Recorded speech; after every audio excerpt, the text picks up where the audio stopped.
Bismillahirrahmanirrahim. Assalamualaikum warahmatullahi wabarakatuh. Alhamdulillahirabbil alamin wa bihi nasta'inu ala umuri dunya waddin. Wassalatu wassalamu ala asyrafil anbiya'i wal mursalin nabiyina Muhammadin wa ala alihi wa ashabihi wa man tabi'ahum bi ihsanin ila yaumiddin. Amma ba'du. Alhamdulillah, bersyukur kepada Allah Subhanahu wa taala. Salawat dan salam kepada uswah hasanah kita Nabi Muhammad sallallahu alaihi wasallam, keluarga, sahabat dan keturunannya serta kita umatnya yang insya Allah akan senantiasa istiqamah untuk mengikuti risalahnya ya, dan berpegang teguh pada sunnahnya hingga akhir hayat kita insya Allah, amin. Ya, Allah Subhanahu wa taala memberikan kesempatan, waktu, umur dan kesehatan kepada kita semua untuk sama-sama bisa berbincang, saling menasehati dalam kebaikan dan kebenaran serta kesabaran. Terakhir kita ketemu bulan Agustus 2 bulan yang lalu, dan itu kita dipertemukan karena kita ini dipersaudarakan dalam akidah ya. Seandainya kita ini akidahnya berbeda, agama kita berbeda, itu kita nggak akan ketemu di masjid ini. Kita hadir dengan berbagai macam warna baju, warna kopiah, sarung, sama-sama sarungan aja, warnanya beda gitu. Kalau saya sarungnya agak hitam gitu kan, Pak Yusni agak kuning gitu loh. Tapi kita hadir di sini karena kita bersaudara. Allah Subhanahu wa taala itu menegaskan di dalam surat Al-Hujurat ayat ke-10, innamal mu'minuna ikhwah fa aslihu baina akhawaykum wattaqullaha la'allakum turhamun. Sesungguhnya hanya orang-orang mukmin yang bersaudara. Maka karena itu damaikanlah di antara dua saudaramu yang bertikai. Dan bertakwalah kalian kepada Allah agar kalian senantiasa mendapatkan rahmat-Nya. Kata innama dalam bahasa Arab itu menunjukkan batas, hanya saja, sesungguhnya, hanya saja begitu. Kalau kita mau uraikan sedikit, ya, artinya kalau dia tidak mukmin, dia tidak bersaudara. Saudara sedarah itu kalau agamanya beda tidak boleh saling mewarisi, tidak boleh menjadi wali, ya. Karena apa? Karena perbedaan akidah itu. Nah, ini yang harus selalu kita tanamkan dalam jiwa kita. Walaupun kita datang ke sini dengan berbagai macam warna baju, merek yang berbeda, berbagai macam pici, celana, segala macam ya, dan pakai jubah bagus, ya, pakai batik juga bagus, gitu kan. Batik itu nggak selalu orang Jawa. Gitu. Sekarang kita punya batik Kalteng. Gitu. Dulu batik itu Jawa. Gitu. Sehingga ada ungkapan begini. Kalau ada orang botak, batuk-batuk, keluar butik pakai batik kotak-kotak, itu dikira Jawa gitu. Mau saya ulangi kalimatnya. Kalau ada orang botak pakai batik itu, batuk-batuk keluar butik itu dikira orang Jawa itu. Nah, apapun pakaian kita ini mukmin yang bersaudara. Allah Subhanahu wa taala persaudarakan kita ini dengan akidah. Di ayat 10 ini digunakan kalimat ikhwah. Dari kata ikhwah ini muncul kata ukhwah. Itu. Kalau Anda ke UI yang di Depok, karena UI masjidnya disebut Masjid Ukhuwah Islamiyah. Kenapa disebut Ukhuwah Islamiyah? SPUI juga katanya gitu kan. Yang di Depok ya, bukan yang di Salemba yang kedokteran, bukan, yang di Depok yang baru. Nah, itu disebut Masjid Ukhuwah Islamiyah, persaudaraan Islam. Sama nggak ikhwah dengan ikhwan? Dalam bahasa Indonesia sama. Ya, tapi di Al-Qur'an biasanya ikhwah digunakan untuk orang yang saudara kandung. Misalnya di surat Yusuf ayat 7, laqad kana fi Yusuf wa ikhwatihi ayatul lisailin. Nah, itu kan digunakan kata ikhwah. Sesungguhnya pada kisah Yusuf wa ikhwatihi, nah ikhwah ya, dan saudara-saudaranya itu terdapat tanda-tanda ayat-ayat Allah bagi orang-orang yang bertanya. Digunakan kata ikhwah. Kapan kata ikhwan digunakan? Ada juga di Al-Quran itu kata ikhwan. Ya, innal mubadzirin kanu ikhwanus syayatin. Nah, itu sesungguhnya para pemboros itu ikhwannya para setan. Di surat Al-Isra. Ya, ayat ke-27. Ayatnya paling bawah. Atau misalnya ketika berbicara tentang persaudaraan orang munafik dengan ahli kitab dalam surat Al-Hasyr ayat ke-11, alam tara ilal ladzina nafaqu yaquluna li ikhwanihim alladzina kafaru min ahli kitab. Apakah kalian tidak melihat bagaimana orang-orang yang di hatinya ada penyakit munafik itu berkata kepada ikhwan mereka dari kalangan orang-orang kafir dari kalangan ahli kitab. Nah, digunakan kata ikhwan di situ. Tapi ketika menyebutkan innamal mu'minun ikhwah, ya, makanya orang-orang para membalik yang agak fasih bahasa Arabnya itu sekarang ayyuhal ikhwah rahimakumullah, kan, saudara-saudaraku yang dirahmati Allah, digunakan kata ikhwah. Nah, itu udah artinya fix bahwa orang-orang mukmin itu bersaudara. Jangan kemudian kita kotak-kotakan lagi gitu, ya. Ini mukmin Islamnya apa? Muhammadiyah. Itu organisasi. Lalu membentuk organisasi gimana? Ya silahkan saja lah mau menamakan diri dengan ini itu segala macam. Sebagai sarana itu tidak ada masalah. Tapi ketika dijadikan tujuan dan menimbulkan sifat asobiyah itu dilarang. Asobiyah itu pengerti golongan, kelompok, ya, dekat asobah itu. Jadi ada sebagian orang yang ketika umat Islam dizalimi, dia tidak merasa terusik. Ya, dibilang orang Islam itu miskin, orang Islam itu bodoh, aman aja, tenang. Orang Muhammadiyah itu goblok atau tersinggung. Nah, itu tanda itu asobiyah sudah ada. Dia lebih merasa sebagai warga Muhammadiyah ketimbang bagian dari jamaah kaum muslimin. Padahal Allah Subhanahu wa taala sudah menyebutkan kita ini orang Islam. Huwa sammakumul muslimina min qabl.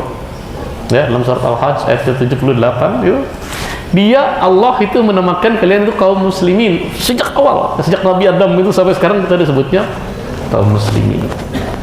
Ya, sekali lagi, lalu kemudian kita berorganisasi, ya, membentuk ya aliran-aliran mazhab, itu tidak ada masalah sepanjang itu sebagai sarana. Sarana itu perlu. Ya, kita tidak bisa misalnya belajar karena kita nih, oh ya kurang lebih lah ya, saya percaya banyak yang lebih pintar begitu ya. Kan kita ini kan tidak bisa menggali, mengistimbat hukum, mengambil kesimpulan, menarik kesimpulan hukum dari nas.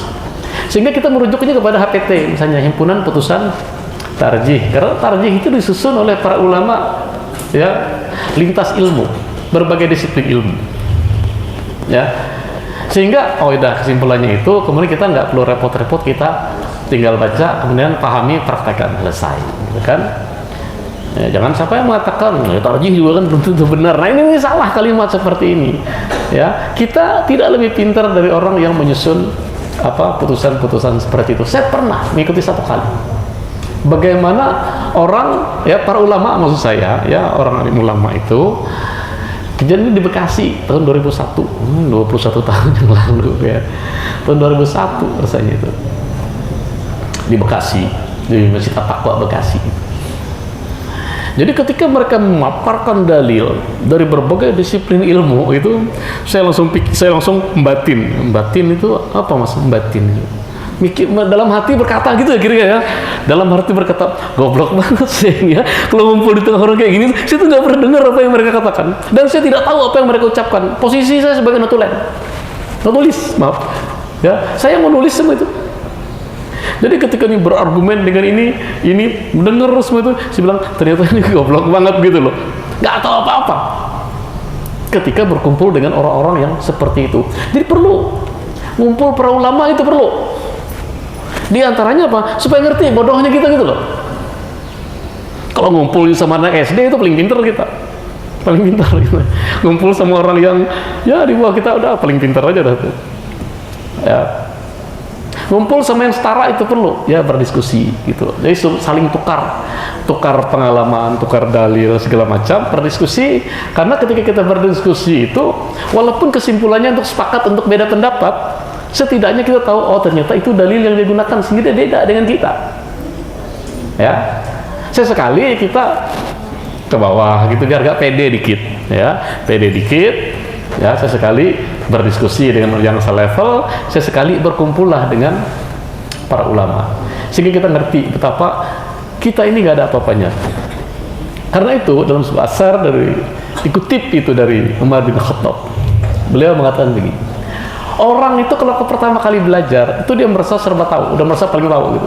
Itu orang level pertama belajar. Ya, maka biasanya orang kayak gitu malam belajar, pagi berfatwa. Gejala itu banyak. Belajar sebulan, udah salah semua orang lain. Yang beda tuh salah semua. Nah itu berarti orang tuh masuk ke level 1. Ketika dia mulai bergaul, makin banyak dia menggali, mulai sadar dia masuk ke fase berikutnya. Dia menyimpulkan apa? Banyak hal yang tidak saya ketahui. Ketika dia naik lagi ke fase berikutnya, dia berkesimpulan apa? Terlalu banyak hal yang tidak saya ketahui. Mudah-mudahan kita tidak di level 1, minimal di level 2. Itu banyak hal yang tidak kita ketahui gitu. Nah, yang level 1 ini ibarat orang belajar silat. Dia belajar kuda-kuda gitu kan. Biasa itu selalu silat itu selalu kuda-kuda. Kalau kuda-kuda belum kokoh itu nggak diajarin cara mukul. Nah itu dia belajar kuda-kuda seminggu itu sudah bisa, kalau kata Semaraman Eskopingho itu sudah bisa menggoyang gunung. Ya, padahal menggoyang pohon pinang aja belum mampu dia dengan kuda-kudaannya itu. Itu biasa, ya. Dan gejala itu muncul di anak-anak kita sekarang.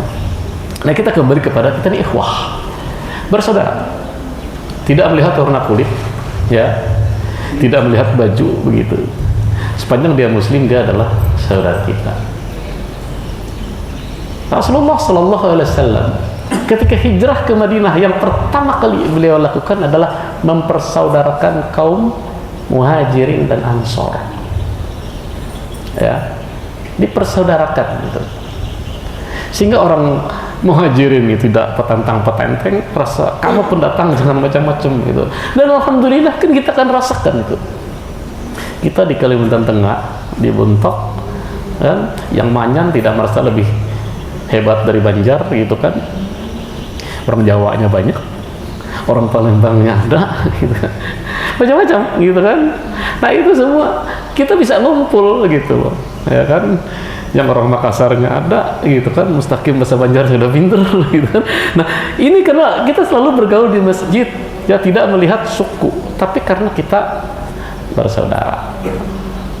Nah Allah Subhanahu Wa Taala kemudian memberikan sejumlah rambu setelah Allah Subhanahu Wa Taala di ayat 10 itu menyebutkan kalian tuh bersaudara semua, jangan bermusuh-musuhan. Kalau ada yang bermusuh-musuhan, fa aslihu baina akhawaykum. Kalau ada saudaramu yang berselisih, tidak akur, fa aslihu bainahuma. Ya, didamaikan, jangan dikompori.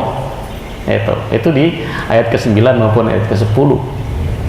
Nah, ayat ke-11 itu menceritakan sejumlah rambu-rambu yang tidak boleh kita lakukan. Kalau itu kita lakukan, maka ukhuwah itu akan hancur. Di ayat 11 dikatakan, ya ayyuhalladzina amanu la yaskhar qaumun min qaumin asa ayakunu khairam minhum. Ayatnya panjang, saya satu-satu aja jar. Pertama khitabnya ditujukan kepada orang-orang beriman. Orang-orang beriman disebutkan di atasnya, ayat 10 tadi adalah bersaudara. Lalu di ayat ke-11 itu disebutkan, wahai orang-orang yang bersaudara. La yaskhar qaumun min qaumin. Jangan suatu kaum itu menghina kaum yang lain. Kaum min qaumin yang dimaksud itu sesama orang beriman. Jadi kalau kita mengatakan seburuk-buruk makhluk itu orang kafir, itu tidak ada masalah. Bisa dipahami ya? Karena yang mengatakan orang kafir baik musyrik maupun ahli kitab itu adalah seburuk-buruk makhluk itu Allah. Innal ladzina kafaru min ahli kitab wal musyrikina fi nari jahannam khalidina fiha ulaika hum syarrul bariyah. Itu disebutkan di surat Al-Bayyinah ayat ke-6. Sesungguhnya orang-orang kafir dari kalangan kaum musyrikin maupun ahlul kitab itu sama-sama masuk neraka jahanam dan mereka kekal. Mereka itu seburuk-buruk makhluk, tidak masalah kita katakan mereka seburuk-buruk makhluk di dalam masjid ini loh. Jangan bilang sama temannya, kamu seburuk-buruk makhluk, bukan itu maksudnya.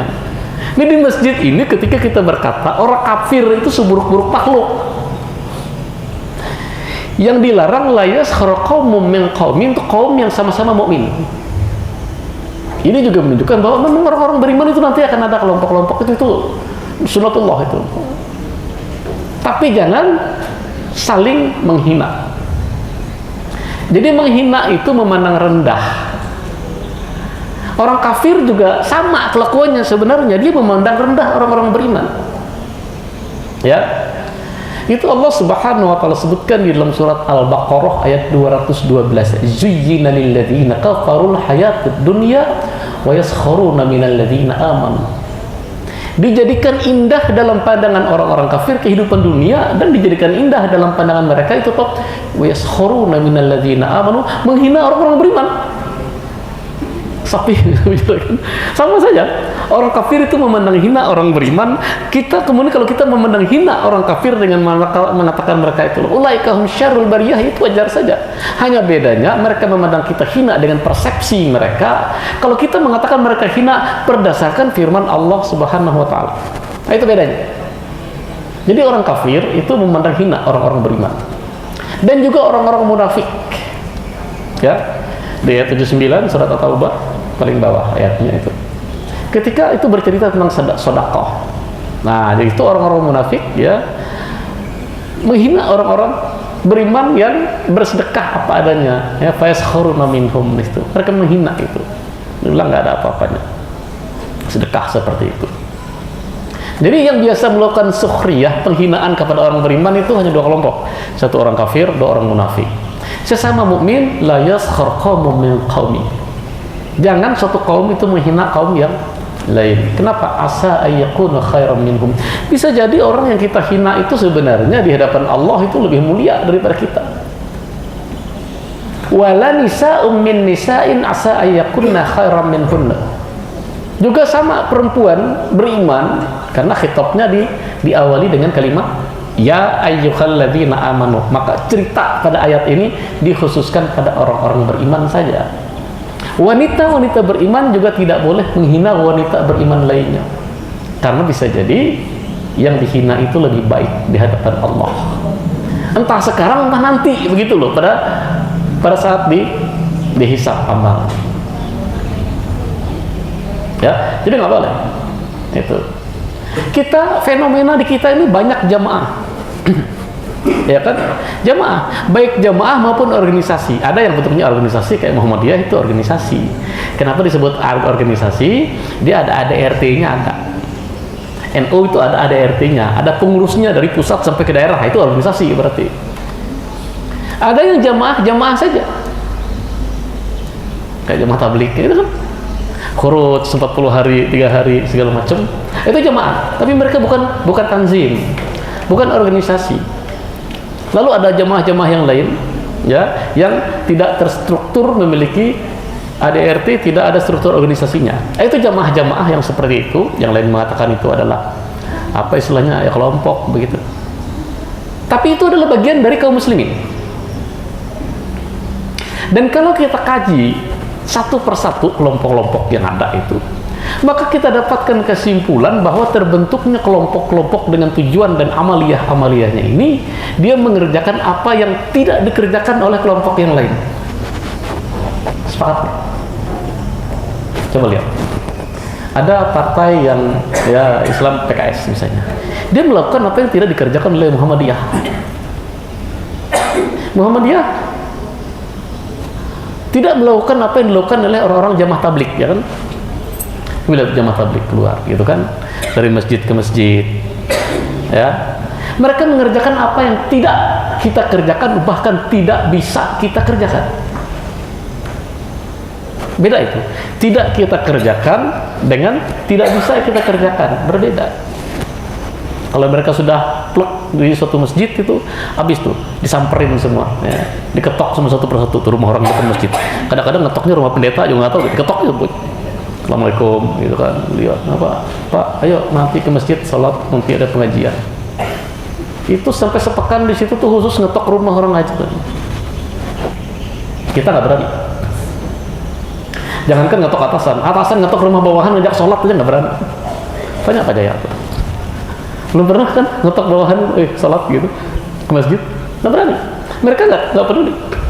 Saya masih ingat ketika di Bogor dulu ya, waktu saya S3 itu datang tuh, dia kepala bagian administrasi apa gitu, ya orangnya besar, pakai jenggot. Saya mau ke rektorat, bantu rektor. Dia masuk ke ngetok ruangan rektor. Yang dilakukan tahu nggak apa? Ngajak rektor khuruj 3 hari. Hanya 3 hari. Kebetulan rektornya itu teman badminton saya. Nah, jadi saya tahu gitu kejadiannya. Coba kita ngajak rektor ke Pak, nanti malam kita sholat di masjid. Udah, nggak usah ngajak khuruj, ngajak ke masjid aja dulu. Belum tentu kita bisa gitu. Apalagi tuh ngajak orang mabok dimandikan di masjid segala macam, itu kita nggak bisa. Tapi banyak aja orang bilang apa, jamaah kompor. Kenapa? Karena biasanya kalau ke masjid mereka bawa kompor. Kenapa bawa kompor? Mereka bawa beras supaya tidak minta-minta gitu. Nah, itu dibawa. Nah, poinnya apa? Mereka mengerjakan segmen kalau pasar gitu. Mereka mengisi segmen pasar yang tidak kita kerjakan. Ya kan? Ada jamaah yang menyebut dirinya salafi dengan kajian-kajiannya. Sama, mereka itu mengisi celah yang selama ini mungkin kita tidak kerjakan. Kita tidak bisa mengerjakan semua pekerjaan dakwah ini sendirian, garap semua all in kayak sebuah kabinet, nggak bisa. Jadi ya udahlah, jangan merasa ana khairum minhu gitu kayak iblis kan, ketika dikatakan sujudlah kalian kepada Adam gitu, ketika Adam diciptakan, nah fasajadal malaikatu kulluhum ajmain ilaihi kulluhum ajmaun ila iblis, semua sujud itu mereka. Ya, ketika ditanya kenapa kamu nggak mau ya iblis, nah dengan gagahnya iblis mengatakan ana khairum minhu, saya lebih baik dari dia. Khalaqtani min nar wa khalaqtahu min tin. Bagi halaman kedua surat Al-A'raf itu ayat ke-11. Saya lebih baik dari Adam. Saya engkau ciptakan dari tanah. Adam itu dari saya diciptakan dari api. Adam itu dari tanah. Api itu lebih mulia dari tanah. Nah, makanya dalam cerita Avatar itu cerita Avatar, the last airbender itu loh. Ada avatar pengendali angin ya. Nah, namanya Aang gitu kan. Yang bikin masalah itu negara api. Ya kan? Ini yang nggak suka nonton kartun nggak tahu. Dia suka nonton kartun tahu. Yang bikin masalah itu negara api. Habis itu negara angin, negara air. Nah, serbu semua. Kenapa? Api merasa lebih mulia. Mungkin ya orang Cina itu juga ngambil dari cerita iblis itu yang dari api merasa lebih mulia gitu. Dari api. Jadi perasaan merasa lebih baik dari orang lain, sesama mukmin. Saya garis bawah sekali lagi, sesama orang beriman itu bawaan iblis. Kalau merasa lebih baik dari orang kafir, itu wahyu. Kadang-kadang ada yang kebablasan. Jangan menghina orang kafir, belum tentu kita lebih baik dari mereka. Enggak, pasti orang mukmin itu pasti lebih baik dari orang kafir. Seburuk-buruknya orang mukmin itu nanti dia masuk surga insya Allah asal dia tidak musyrik. Ya kan? Seburuk-buruknya orang beriman amalannya juga, tapi dia masih bersyahadat, tidak menyekutukan Allah, insya Allah masih masuk surga. Walaupun mampir dulu gitu kan di terminal. Nggak tahu berapa lama mampirnya, itu hisabuhu Allah. Tapi kalau orang kafir sampai akhir hayatnya kafir, nah itu masuk yang ya musyrik, ya ahli kitab itu. Fi nari jahannam, tadi ayatnya di ayat 6 surat Al-Baqarah. Fi nari jahannam khalidina fiha ulaika hum syarrul bariyah.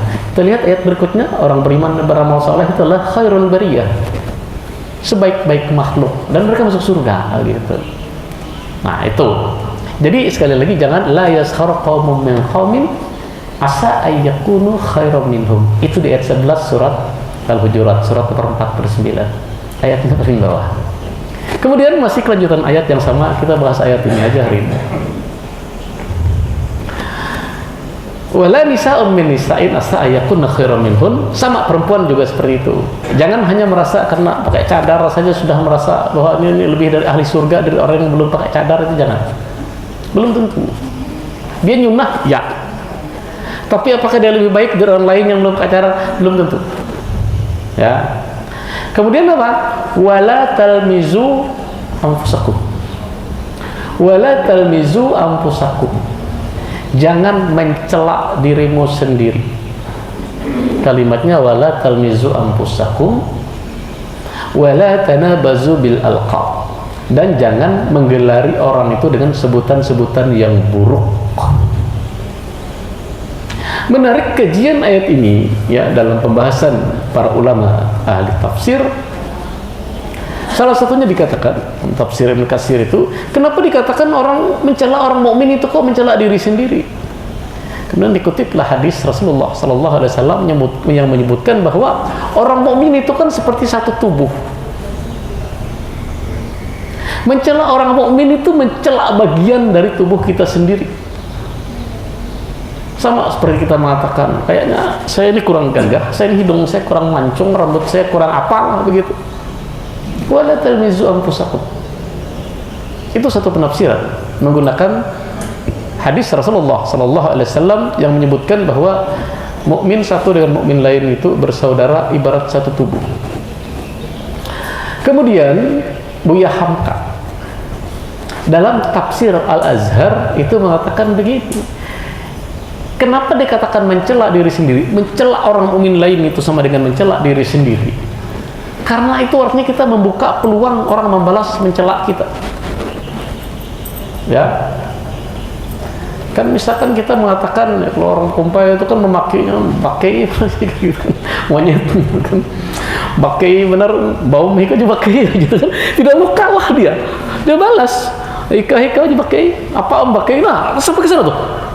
Habis tuh bapaknya disebut juga, ya. Nah makanya di situ dikutiplah satu hadis yang disebutkan oleh Imam Bukhari dalam kitab Al-Adabul Mufrad itu bahwa Nabi SAW riwayat ini dari Abdullah bin Amr bin Al-As, beda dengan Abdullah bin Umar ya, Abdullah bin Amr bin Al-As. Nah di situ Rasulullah menyebutkan Allah melaknat ya la'anallah man satama abahu. Allah melaknat orang yang mencaci ayahnya.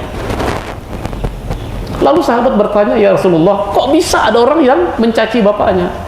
Iya kata Rasulullah, satama rajulan fasatama abah. Dia memaki orang lain nih. Orang itu balas bukan ke dia, tapi memaki bapaknya. Paham? Atau kita tidak memaki orang itu, kita maki bapaknya. Kalau ini kan dasar nggak enak kita sebut gitu ya. Kalau rumah misalnya dasar anak kampang bau mereka aja anak kampang, ini kan keluar apa mau mam kalau bapak ibumu begini keluar makian yang bapak ibunya di rumah nggak tahu apa-apa, kena itu dimaki orang. Gara-garanya apa? Dia memaki orang tua orang lain. Jadi kalau nggak mau orang tuanya, gurunya, orang yang dihormati dimaki, jangan mulai. Ya, tiap kelompok itu punya orang yang dihormati selalu. Ya, kita di Muhammadiyah punya ketua organisasi Muhammadiyah yang kita hormati, misalnya. Ya, yang mungkin lebih kita hormati dari orang tua kita. Ketika dicela, kita akan nyari dulu ini orang yang mencela dari mana. Oh, ternyata dari ormas sebelah. udah habis tuh. Ya, kekurangan ketua ormas sebelah kita omongin habis-habisan. Padahal dia nggak ikut mencela guru orang, ya. Guru kita juga akan dicela. Guru kita nggak tahu perbuatan kita, tapi kena juga dicela orang begitu. Dan itu dosanya sama. Kita mencela guru orang berdosa, yang mencela guru orang juga berdosa. Mencela, mencaci maki sesembahan orang itu dilarang di Al-Quran. Itu bisa dilihat di surat Al-An'am ayat ke-108. Wala tasubbul ladzina yad'una min dunillah fasubbullah adwan bighairi ilm. Di surat Al-An'am ayat 108. Jangan kalian memaki sesembahan yang mereka sembah selain Allah, karena mereka akan balas memaki Allah melampaui batas tanpa ilmu. Tuh. Allah itu akan dimaki ketika kita memaki sesembahan yang mereka sembah selain Allah. Gara-garanya apa? Kita mungkin terlalu semangat begitu berdakwahnya, sehingga kita langgar itu rambu-rambu yang sebenarnya tidak boleh.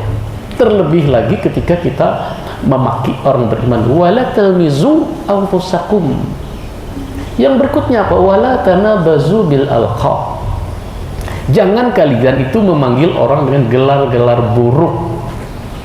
Alqab itu jamak dari kata laqab. Laqab itu panggilan, gelar. Dalam tradisi Arab itu ada dua sebutan sebenarnya, ada laqab, ada kunyah.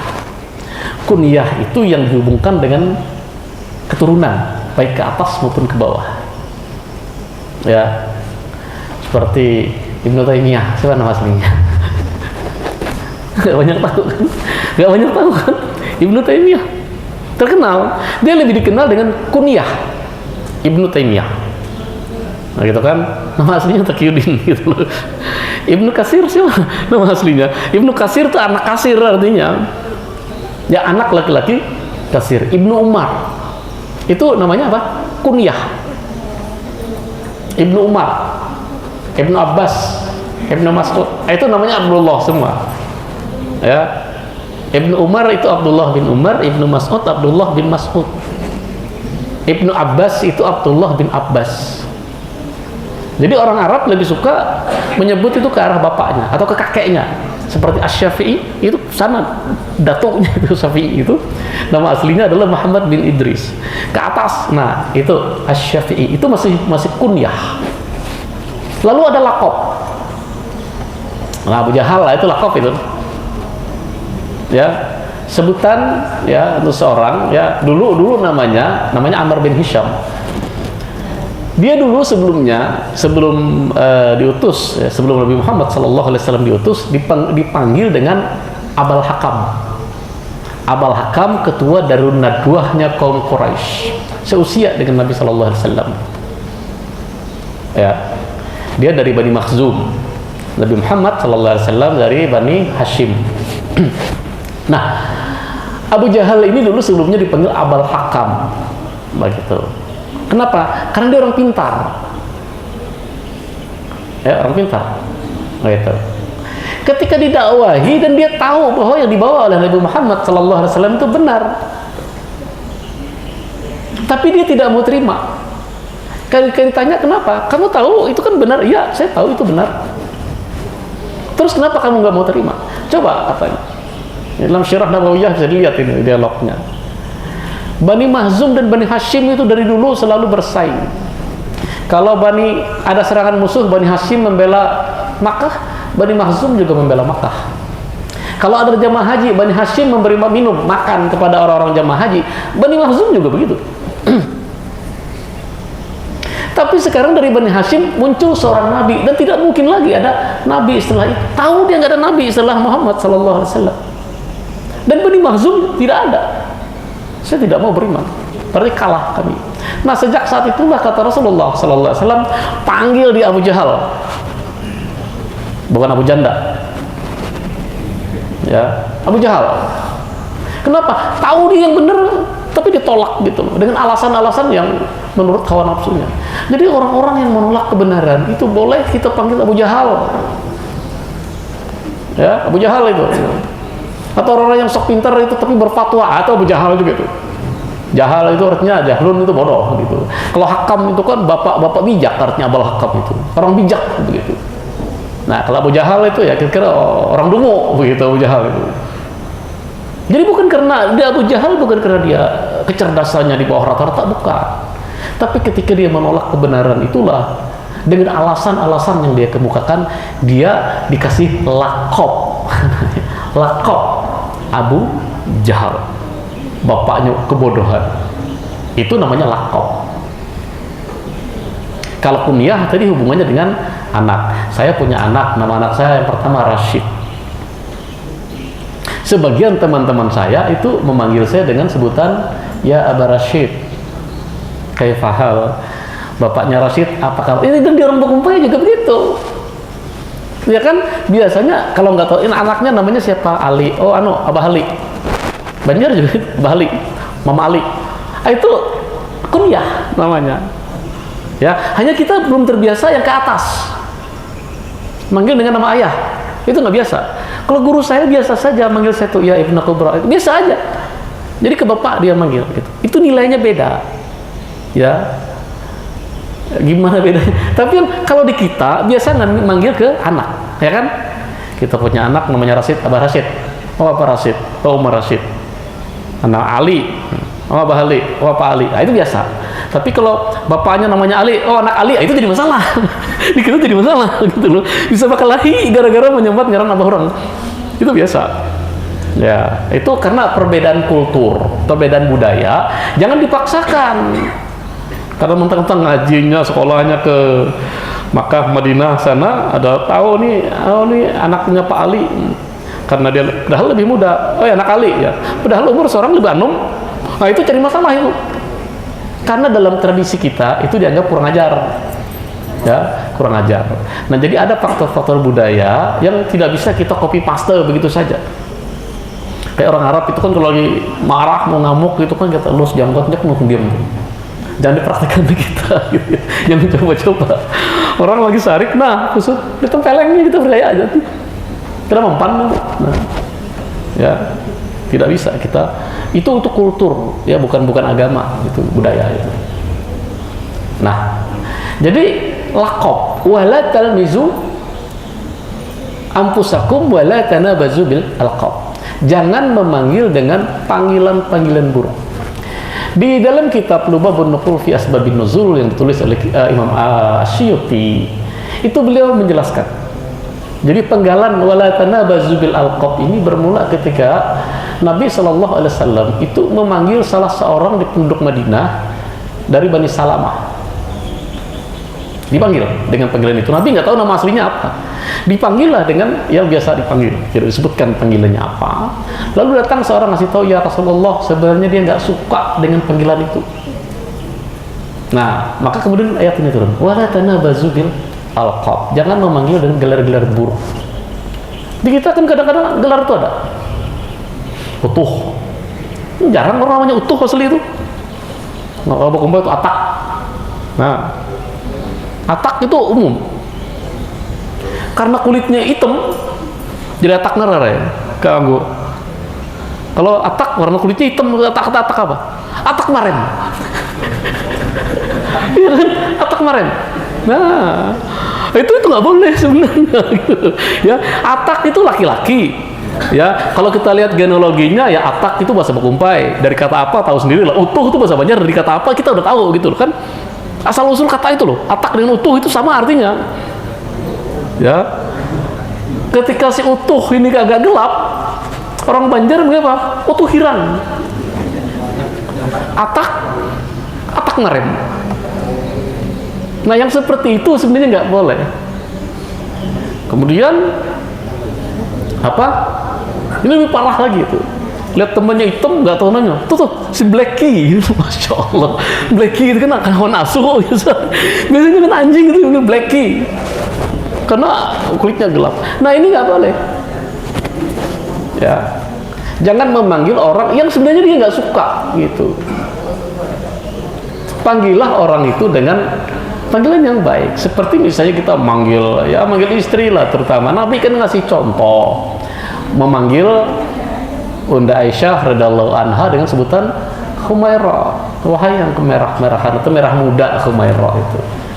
Ya, karena Aisyah itu ya warna kulitnya merah muda gitu. Merah muda seperti apa? Kayak kuku kita nih loh. Nah, kayak gitu kulitnya, merah muda itu. Kuku Bani Adam itu sama warnanya. Yang tersisa yang diturunkan itu kena matahari segala macam, ya tersisalah kayak. Jadi konon saya nanti cari lagi hadisnya yang menjelaskan itu. Kulit orang di surga itu kayak kuku kita ini. Semuanya. Nggak ada lagi atak merem. Nggak ada utuh hirang. Ya, semua nggak ada yang blacky gitu, nggak ada. Ya, termasuk yang rorong negro itu nanti di surga ya. Kalau masuk surga. Mudah-mudahan semua masuk surga yang muslim. Nah, itu seperti warna kuku kita. Makanya warna kuku kita tuh relatif sama warnanya. Tidak melihat dia bangsa apa, dari orang Indian yang kulit merah sama kukunya, warna kulitnya akan seperti ini. Nah, jadi Nabi SAW itu mengajarkan kepada kita, kalau manggil orang, ketika nama orang tuh nggak enak didengar, maknanya buruk, itu diganti oleh Rasulullah. Seperti misalnya orang, sama aja di kita itu kalau memanggil orang itu dengan profesi biasa, ya utuh hayam, itu biasa itu. Ya, ada di dalam riwayat itu seperti gini. Ada orang namanya Zaid. Dia ini pemelihara kuda yang baik. Kuda itu kan dalam bahasa Arab khail. Beda, kalau kuda perang itu adiyat itu lain. Khail. Khail itu kuda yang biasa ditunggangi itu khail. Karena pintarnya ngurus kuda, orang manggilnya Zaid. Zaid yang mana? Zaid al-Khail. Zaid si kuda. Nah, kata Rasulullah, jangan seperti itu. diganti oleh Rasulullah panggilannya Zaid al-Khair. Nah, tahu semua kan artinya kan? Hanya mengganti lam menjadi ra. Zaid al-Khair, Zaid si kuda itu menjadi Zaid al-Khair, Zaid yang baik. Gitu, masih gelar teman itu. Ya. Kadang-kadang kan kita manggil orang, ada orang yang tersinggung dengan disebut sukunya, ada yang tidak, ada yang biasa aja, kan? Ya. Ya, misalnya, tuh yang Jawa gitu kan. Ada yang tersinggung, ada yang tidak. Ya, tuh tanya sama Batak gitu. Kalau dia tidak keberatan nggak masalah. Ya, sepanjang dia tidak keberatan tidak masalah. Gitu. Tapi kalau dia nggak suka, itu nggak boleh kita lanjutkan. Gitu. Misalnya ada orang Batak sebagian lebih suka dipanggil marganya. Ya kan, Pak Lubis ya. Dia lebih suka Pak Lubis kalau nggak kenal. Itu kan. Tapi kalau udah kenal biasanya manggil nama, gitu kan. Tapi kalau belum kenal itu marganya yang dipanggil. Pak Nenggolan, gitu kan. Lalu ada juga yang suka marga itu diputar-putar, jadikan kalimat. Nah, udah putar-putar aja kita di Sitorus saja, Sitinjak, Sitorus naik menurung itu semua gitu, ya disebut semua marga itu. Itu saya sudah naik menurung itu, naik bukit menurung tobing, Sitinjak, Sitorus itu, disebutkan semua itu. Udah putar-putar pulang gitu. Ada yang seperti, tapi itu biasanya orang Batak nggak tersinggung. Menurut pengalaman saya pernah putar-putar juga tuh di daerah Toba sana itu. Mau yang menurung, mau yang naik itu nggak ada masalah gitu. Nggak masalah. Ya. Tapi ada marga-marga tertentu, kalau marganya diolok-olok seperti itu dia tersinggung, ada. Nah, kita membatasi ketika orang tidak tersinggung, jadi ya karena akrab tidak masalah. Tapi ketika itu potensial bikin masalah, jangan dilakukan, karena ini akan merusak ukhuwah Islamiyah kita. Itu berapa menit lagi? Itu apa? Udah bisa? Baik. Wala tanabazu bil alqab bi salismul fusuq ba'dal iman, dan seburuk-buruk panggilan itu panggilan yang mengandung unsur kefasikan setelah orang itu beriman. Jelas ya? Jadi jangan memanggil orang dengan gelar-gelar yang mengandung unsur kefasikan. Panggillah saudara kita itu dengan kasih sayang, dengan penghormatan. Atau panggillah orang itu sebagaimana ia ingin dipanggil. Sederhana. Dari ayat 11, kalau ayat 10 itu berbicara kita ini ikhwah, ayat 11 itu rambu-rambu yang bisa merusak ukhuwah Islamiyah. Mudah-mudahan bermanfaat, mudah-mudahan bisa dipahami ya. Kita akhiri. Subhanakallahumma bihamdika asyhadu an la ilaha illa anta astaghfiruka wa atubu ilaik. Alhamdulillahirabbil alamin. Assalamualaikum warahmatullahi wabarakatuh.